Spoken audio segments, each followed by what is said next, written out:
Episode 156. Today we recap the Mets series and preview the upcoming series against the Phillies. You're listening to the Bucco Bantr podcast, brought to you by the Just Baseball Media Network. Cue the music. Rockin' 101s, yeah, she compliment my taste. Whiskey in my lemonade, cause I like the way it tastes. Best seats at the Pirates, yeah, they let me run the base. Yeah, my time is like my money, cause I can't afford to waste.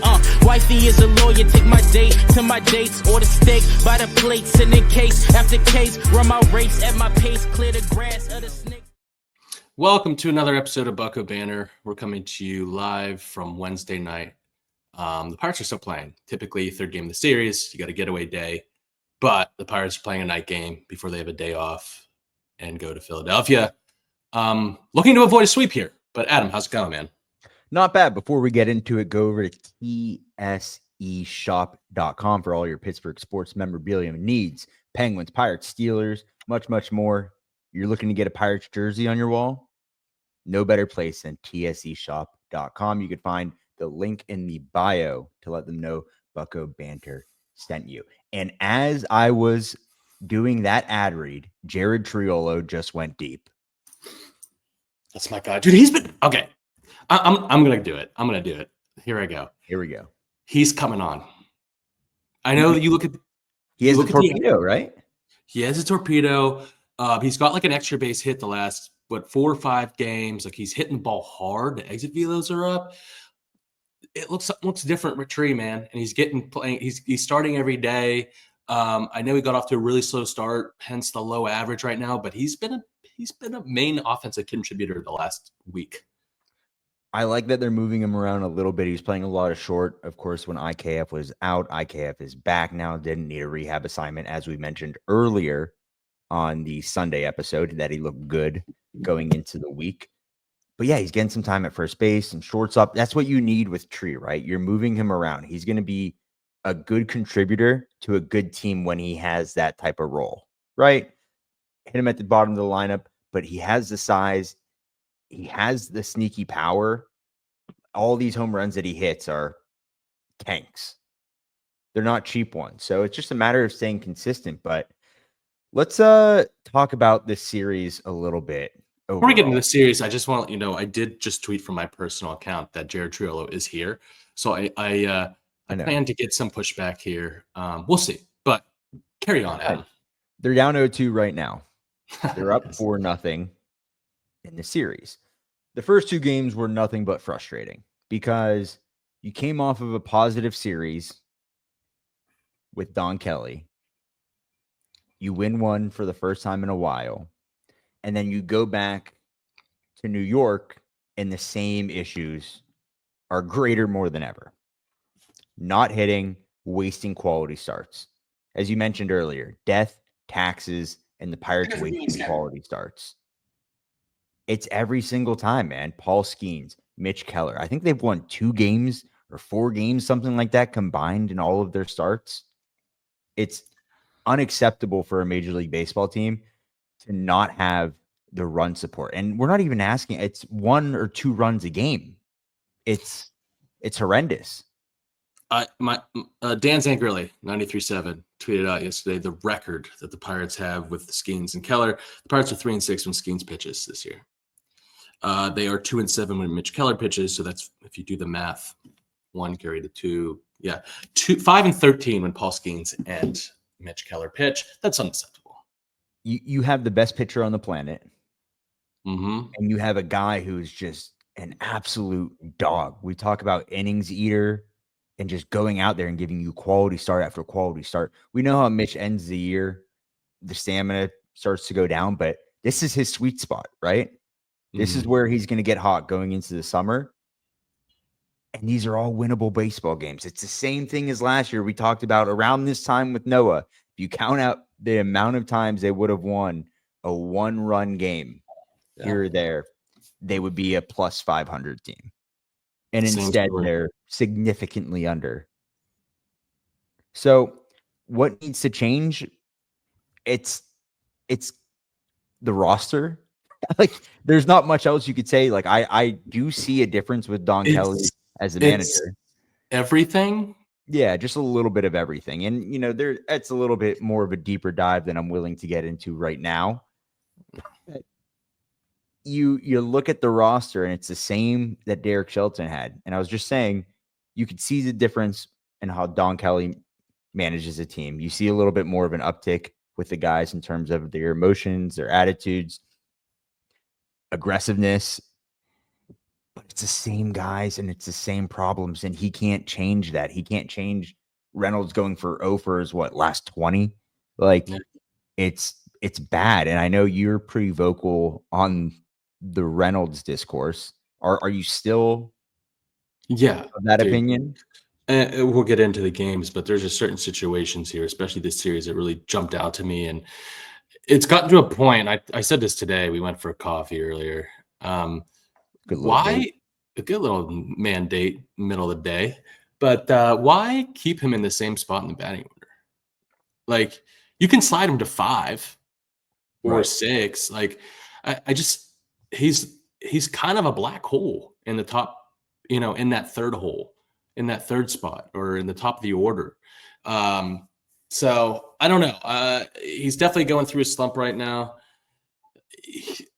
but I'm willing to try anything to get him out of it at this point.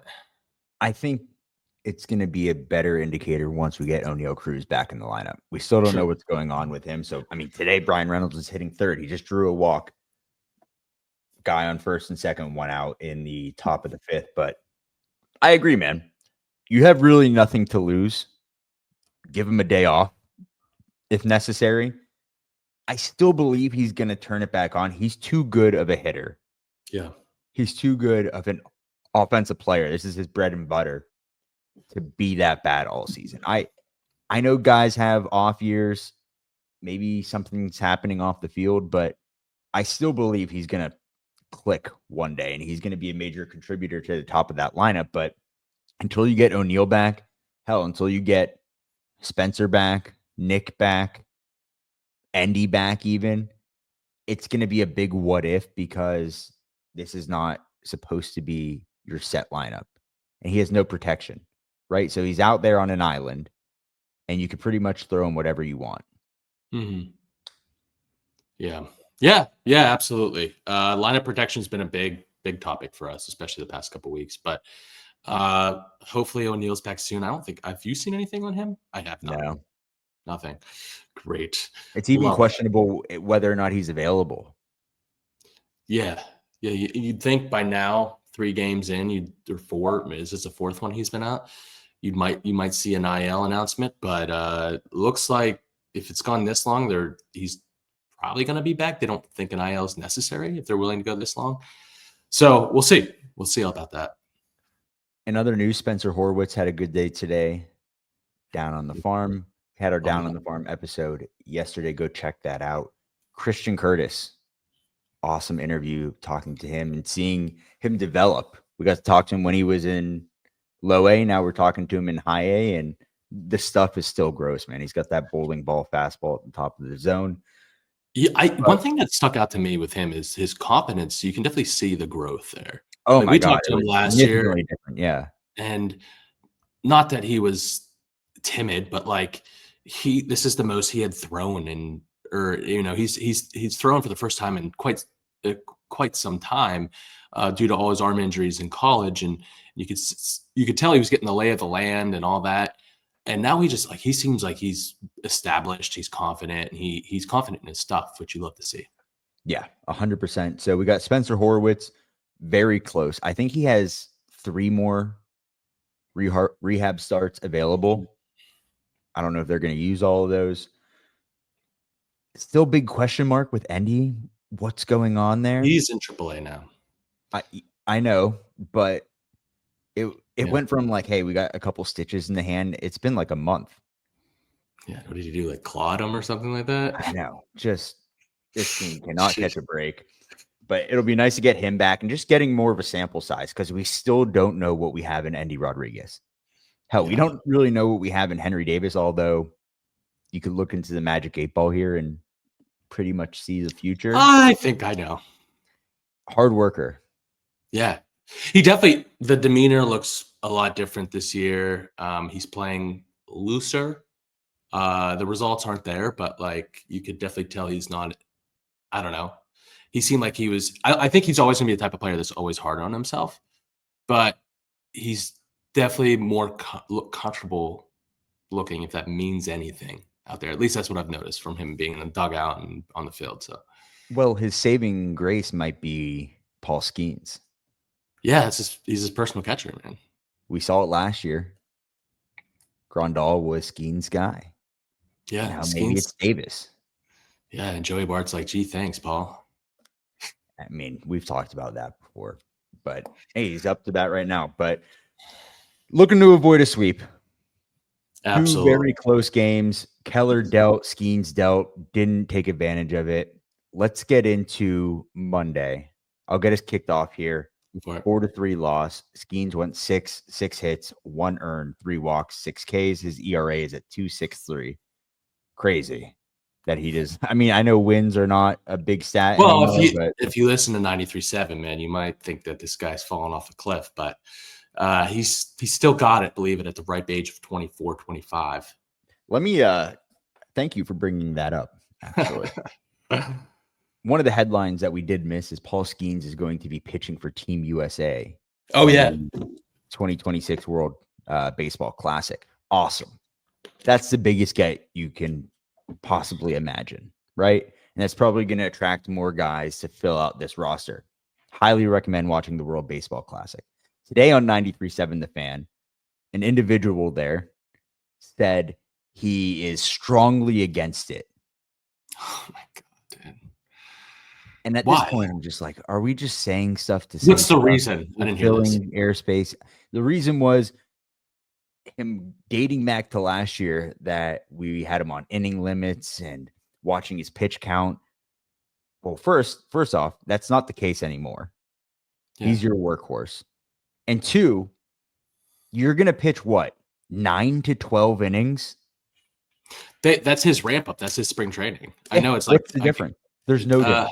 The leverage, if anything. The leverage is probably, it's higher. Oh, 100%. That's higher stress innings. You're probably pitching against better hitters too. Yeah. Unless you're playing like one of those teams that has like a Carpenter as their third baseman. Don't you dare say Team Italy, I swear. But a bunch of I'll stop. I got Vinny Pasquantino. Whatever. Anyways, I don't get I think the World Baseball Classic is so good for baseball. And I don't get the argument against him pitching in it, especially if the Pirates aren't going to do anything with him on the team. So like let him go to World Baseball Classic. Let him do what he wants. And again, he's going to throw a dozen innings. So he would throw that in Bradenton or he can throw that there. And I think I have no issue against that. Freak injuries happen all the time. Non-contact, it happens. So Edwin Diaz could happen. Yeah, it could happen. This could happen at Lee Kum Park, whatever injury you're scared of. Right. So knock on wood. He had 56 strikes on 92 pitches, 9 whiffs. He is tending to lose his zone a little bit the past couple of starts. Haven't seen the pinpoint control that you expect from Skeens, but still very quality start. The bullpen consisted of Ferguson, Holderman, and Bednar. Ferguson, 2/3, 1 hit, 2 earned, 1 K. Holderman, 1 1/3, 1 hit, 1 walk. And then Bednar, 2/3, 2 hits, 1 earned, 1 K. The Mets walked it off in the 9th. And then the offense, Triolo with a double, IKF hit a home run. He had 2 hits on the day. As a team, 8 Ks, 4 walks, 6 hits, 1 for 9. RISP, 8 LOB. If you know, you know. And you lose game 1. Well, I would like to say it was better game 2, but it wasn't. Another quality start. Mitch Keller, 7 innings, 5 hits, 2 earned, 1 walk, 8 Ks, a season high for him on the K department. I think he only gave up a Beatty home run, 4.15 ERA, 13 whiffs. The only other pitcher to throw was Ryan Brucke, threw an inning, only had 1 walk. His ERA is down to 2.55. He's been nails. But yeah, Keller, another squandered quality start, as we suggested earlier. Brian Hayes gets on base multiple times again in the game, 2 for 4 with a triple, his 5th stolen base. His average is up to 260. So like to see that. It doesn't take many pitches though. Canario and Frazier each went 2 for Canario went 2 for 4. Frazier and Triolo each doubled. Another extra base hit for my guy Tree. 7 hits total, 0 for 13 with runners in scoring position. Adam, 0 for 13. I'm not a mathematician, but seems like you're not going to win many games when you got guys in scoring position and you're not bringing them across the plate. Collect $200 and pass go, please. Yeah, so not good. 12 Ks or 12 left on base, 11 Ks, all double digits there. 2-1 loss. Another 1-run loss. Like this is the best team in the NL right now, or they're tied for the most wins, I believe, with the Dodgers, and they're playing with them. Like the Mets have not overpowered the Pirates at all. You're playing with them, and you could have easily won both of these games, I think.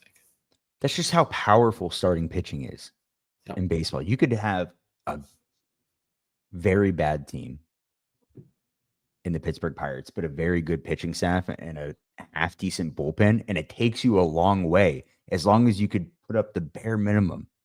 Yeah. They scored what? 5 runs twice? 5 or more twice this year? It's bad. Right now, as we speak, they're up 4-0. So we're at that over under. It's the bottom of the 5th. Bailey Falter is done for the day. They went 3 2/3. Went 3 2/3. I'll give you the exact line right now. 3 2/3, 3 hits, 5 walks. Yeah, that was the big bugaboo today. 3 Ks.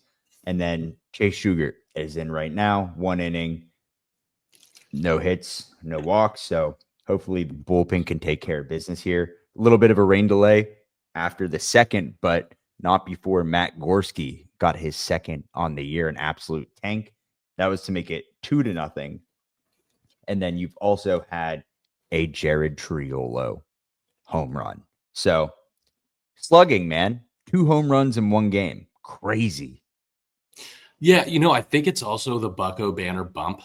We interviewed both IKF and Triolo on the field this past week, and they've both gone yard in Citi Field up in New York.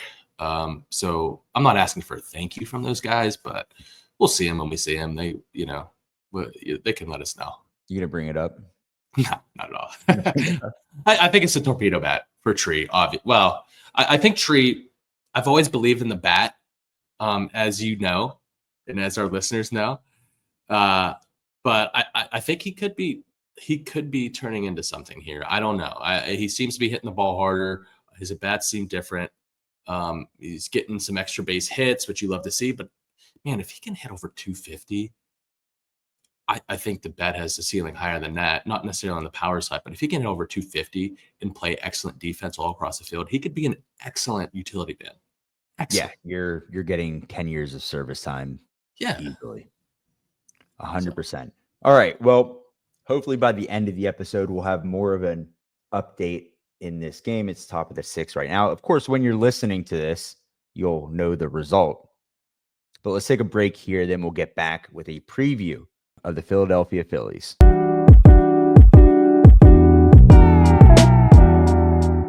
We are back to preview the Phillies series this weekend. I believe they're calling it Rivalry Weekend, which insane.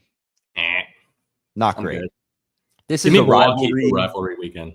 How was that? Give me Milwaukee for rivalry. Sure. Yeah. I was going to say, this is a rivalry weekend as much as the Steelers playing the Browns is a rivalry weekend.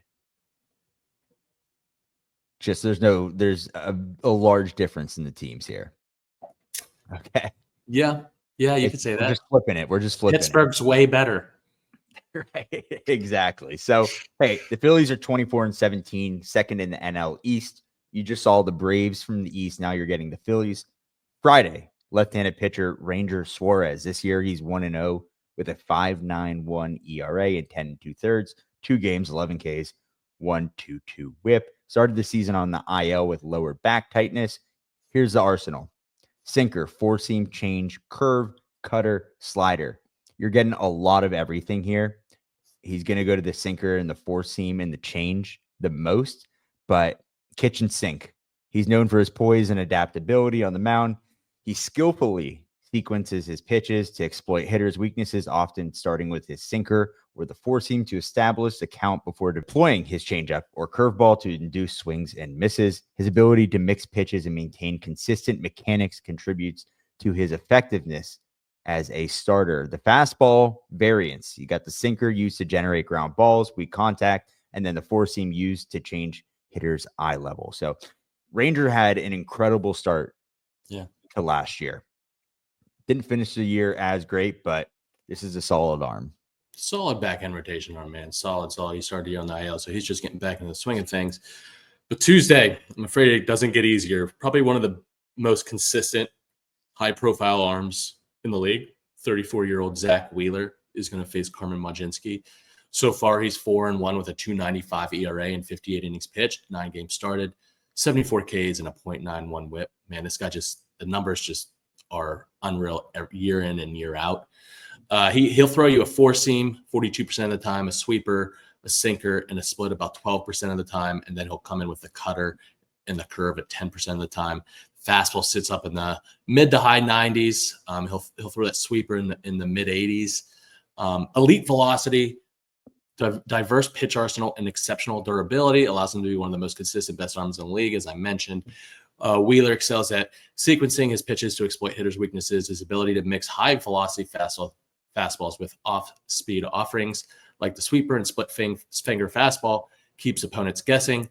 This approach has been instrumental in his high strikeout rates and low opponent batting averages. And it's not just power. That deep arsenal includes finesse too, man. He can throw the whole kitchen sink at you. He can overpower you. He can also just dot up. Yeah, he's a dog. He is an absolute certified dog. Sunday, left-handed pitcher Christopher Sanchez versus Paul Skeens. Christopher Sanchez this year, 4-1 with a 2.91 ERA and 43 1/3 innings pitched, 8 games, 52 Ks with a 1.22 WHIP. Arsenal is a sinker, change, and slider. Heavy sinker usage at 49%. It's going to sit mid-90s on that. Very notable velocity increase with the sinker averaging around 96.9 miles per hour during spring training and this year, with peaks reaching 98 miles per hour. The uptick enhances his ability to induce ground balls with the sinker and keep hitters off balance, and then complements that well with the changeup, arguably his most effective pitch. Held opponents to a 1.77 batting average and a 2.20 slugging percentage in 2024 with the changeup. Excels at inducing swings on pitches outside of the strike zone, leading MLB with a 39.3% chase rate in 24. His ability to get ahead in counts is evident in his 65.8% first pitch strike rate, allowing him to effectively utilize his changeup and sinker to finish at bats. All right. I think we just gave you a whole history lesson.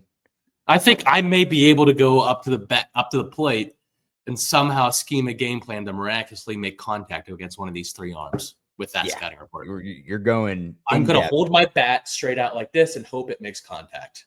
It's you do a good job putting these together, man. Scott's our pitching guy, so it's a mouthful, but it's necessary to have this information going into a start or a game, and it's helpful for the fans to have a better understanding of what you're seeing around the league and maybe the difficulties that the hitters are facing that day or what they're seeing. So good stuff. I'm not gonna lie to you, man. There's a couple times where I'm watching the game where I'm like, okay, lefty against a righty, he's throwing a changeup away right now. He's ahead in the zone. He's gunning that changeup. I maybe I should just be out there. I don't know, but yeah. Start the protest. Before we get into a quick segment, shout out to Sports Card Junction, the #1 sports card and hobby store in Pittsburgh. Baseball cards, football cards, basketball cards, hockey, Pokemon, and more. You can find it all at Sports Card Junction, 9011 Perry Highway, Pittsburgh, PA. Go there. It's very friendly. You could sit in, open your cards, talk Pirates. The staff loves the Buccos. And follow them on all social media for any upcoming events. So go over to Sports Card Junction for all of your hobby needs. The week's not over for us, Scott. We got more to do, man. We thought the whole week was going to be off, no baseball, at least in person. but we're going to make a little drive out to the land of Toontown. sheets. Oh, Toontown, sure. We're not going to. I was going to say the land of sheets. Yeah, all right. But we're going to go far enough out east, but not far enough to go to State College because that place is a dump, an absolute dump. My girlfriend's sitting here. She went to Penn State, so I'm hoping she heard me, but she has her earpods in, so whatever. All good. She should know. We're going to Altoona. We got our credentials out there, so we'll be on the field talking to the players, asking the hard-hitting questions that everybody is yelling about. How are you going to know these guys' favorite color without us, man? You're going to be like, whoa, Tamar Johnson likes green? Right. Like, I would have never known unless the Bucco Bantr boys took a 2-hour drive to Altoona. Exactly. King Slime, baby. So we're going to be out there talking to all the guys. If you want us to ask any questions to the AA affiliate, hit us up. You could shoot an email to buccobantr@gmail.com. And of course, you could DM us or just tag us on X or Twitter, Instagram, TikTok, OnlyFans, whatever you want to reach us. We're there. We're listening. And then we'll have a live show next Saturday. So we're in Altoona this Saturday. The Buccos come back to town next week. We'll have the live show at Allegheny. So put that on your schedule. I'm giving you over a week's notice. So Stop what you're doing right now. Go to your phone, go to your calendar, put in the live show for next Saturday. But we'll see how the Buccos finish this one off. As we end this episode, it is the bottom of the sixth, and they are up 4-0. So fingers crossed. Fingers crossed. Someone said that Chase Shugart, and I've thought this before, and I'm mad that I didn't say it first, that he looks like Noah Hiles. Glasses. Well, we can't end the episode now. Let's pull up a picture of Chase Shugart. I'd say I haven't seen them in the same room at the same time, but that's obviously a lie. I see it. Yeah. Okay. Well, I don't know where that gets us, but it's something. It's definitely something. Go follow us on YouTube at Bucco Bantr. Like, subscribe, leave a comment, share with a friend. If you don't enjoy it, don't tell anybody. Just keep it to yourself. But still give us a good rating. Absolutely. If you're listening, we love you. You are the best on Apple, Spotify, or wherever you listen to your podcast. Leave us a 5-star review. Make sure you're downloading the episodes. Leave a comment, and then go follow us on all social media at Bucco Bantr. And until next time, raise it. Raise it. Best seats at the Pirates game, they let me run the base. Yeah, my time is like my money, cause I can't afford to waste. Wifey is a lawyer, take my date to my dates, or the steak by the plates and